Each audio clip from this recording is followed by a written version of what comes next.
Congratulations on that. So you are a very big part of the original part of SpongeBob. You were going from the theme song to storyboarding, just everywhere in SpongeBob. What's it like to work in such a large franchise that like blew to such crazy proportions?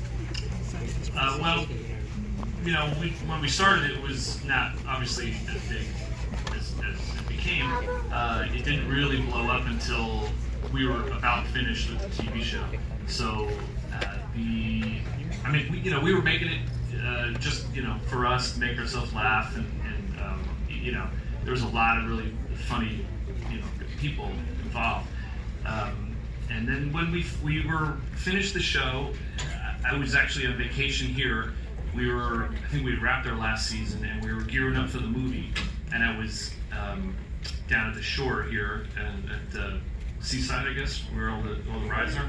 And I remember walking out onto the boardwalk, and there was SpongeBob everywhere, like all the toys and stuff, the giveaway stuff. That had never been, and it hit me as like, wow, it really blew up, and now we're done. That sounds fantastic, just seeing it everywhere. I always love seeing SpongeBob everywhere, just to see it still going. I looked up and found that some of the stories were based on things that you had as a child, like the secret box episode. Yes, a lot of the, there was, the story room was, I'd say 4 or 5 of us maybe. There was me and Steve, and then there were 3 writers. And all the stories really came from mostly about, hey, this happened to me when I was a kid, or this happened, little pieces and parts. And the secret box one, there's one where they were planning a surprise party for Sandy, coming from Texas. That was based on, I was planning a surprise party for my wife. At the time she was my girlfriend, and she's very hard to trick, so my only way of doing it was I made her really angry on the car ride over there, because I knew she would recognize all the cars from her friends and family. And so I said, oh, let's go to, she asked, what do you want to go for lunch? And she said, oh, let's go here. I'm like, let's go to Burger King. She's like, well, I want to go to Burger King. I said, well, too bad, we're going to go to Burger King. She's like, it's my birthday, and I think I should be able to go where I want to go. And I said, well, just take it easy, we're going to go where I want to go. I know better. So she was really furious with me. And we walk into Burger King, and then all her friends, surprise. And so we based that scene in that Sandy, the Texas one, on that. So very common elements of our lives would become stories. Was there a part of the creation process that was possibly your favorite? Just between like storyboarding and just coming up with the stories, or even writing part of the theme song? It was hard. It was really hard. It was a hard job, and it was fun on one hand, because we would write jokes and make each other laugh, and then I can't say I did enjoy the whole process. I got from writing all the way through storyboarding into animatic into editorial. I enjoyed all of it. It's I'm sure a lot of you are film majors. It's not one piece or part of anything. You're making a film, and you're not finished until it's done. So even though it breaks down into parts, it's the process of making a film. So when I was in school, I was an illustration major, so I didn't know anything about animation or film, and I learned it, as my life went on. So I kind of learned it on the job. I learned it under Steve, mostly, and I really learned to love it as its own art form. So. What brought you to animation? You said you were an illustration major. Yeah, I was an illustration major. I grew up here on the East Coast, and I grew up in the late 80s when I got out of high school, and everyone told me there are no jobs, and there's no way you're going to get a job.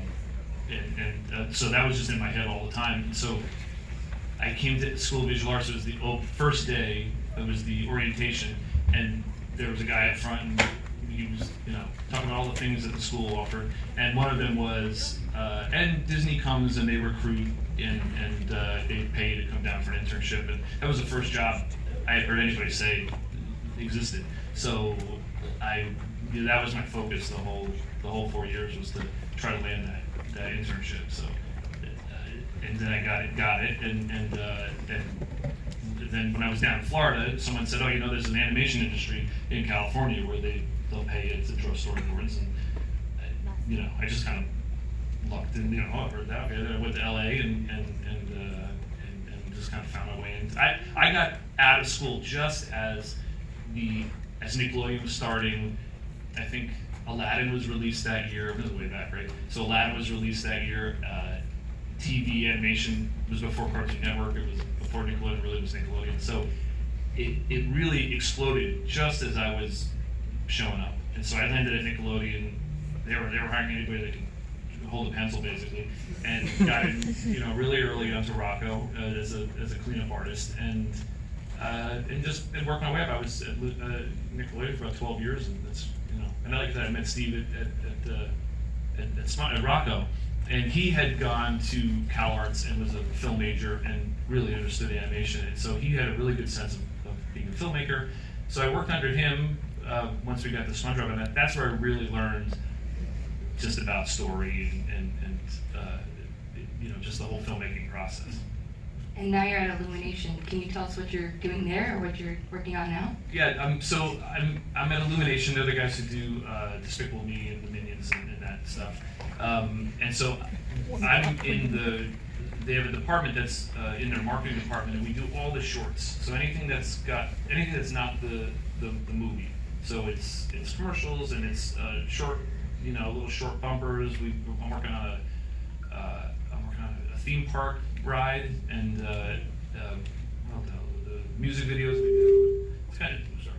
So it's anything that is in service of the movies.